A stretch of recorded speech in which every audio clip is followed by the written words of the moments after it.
everyone. So நம்மளோட 10th NCERT-ல இருக்க ஒரு கொஸ்டினை தான் வந்து இந்த ஷார்ட்ஸ்ல வந்து நம்ம பார்க்க போறோம். ஓகேங்களா? ஸோ என்ன கொஸ்டின் அப்படின்னா, why is DNA copying an essential process of reproduction அப்படின்னு சொல்லி கேட்குறாங்க.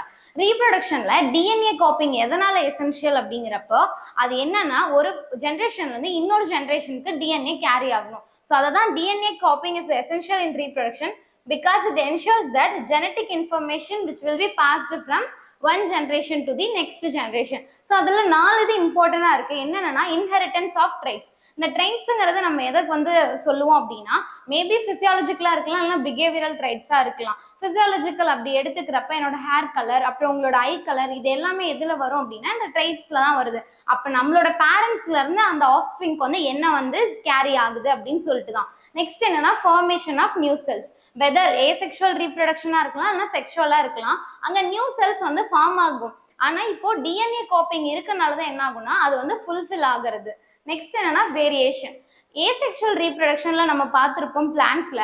ஸோ டாட்டர் பேரண்ட் எப்படி இருப்பாங்களோ அதே தான் டாட்டருமே இருப்பாங்க. பட் செக்ஷுவல் ரீப்ரொடக்ஷன்ல 2 டிஃப்ரெண்ட் பேரண்ட்ஸ் வந்து இங்க கம்பைன் ஆகுறதுனால நமக்கு வேரியேஷன்ஸ் வந்து கொடுக்குறாங்க. So that's why continuity of life. So variations இருக்கும். இந்த டிஎன்ஏ காப்பிங்னால தான் உங்களுக்கு எப்படி இருக்குன்னா லைஃப் வந்து கண்டினியூ ஆயிட்டு இருக்கும். ஓகேங்களா? தேங்க்யூ.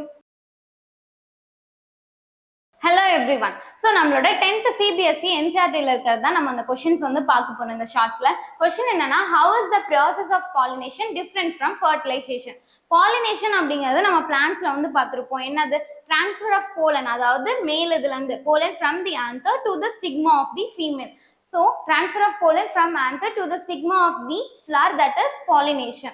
So, இந்த pollination எப்போ நடக்கும் அப்படின்னா early stages of sexual reproduction வந்து நம்மளோட பிளான்ட்ஸ்ல வந்து இது நடக்கிறது. ஸோ இங்க எக்ஸாம்பிள் வந்து கொடுத்துருக்காங்க. ஸோ இதுதான் அந்த இமேஜ். ஃப்ளவர்ல இருந்து நமக்கு என்ன இருக்குப்போ அந்த ஆன்சர் இருக்கும். ஸோ இங்க என்னன்னா பீஸ் மூலியமா அந்த ஆன்சர் என்ன ஆகுது, அந்த போலன் கிரைன்ஸ் வந்து நமக்கு ஸ்டிக்மால வந்து போய் அட்டாச் பண்ணுவாங்க. ஓகேங்களா? இது முடிஞ்சதுக்கு அப்புறம் நெக்ஸ்ட் ப்ராசஸ் நடக்கிறது என்னன்னு சொல்லுன்னா ஃபர்டிலைசேஷன்.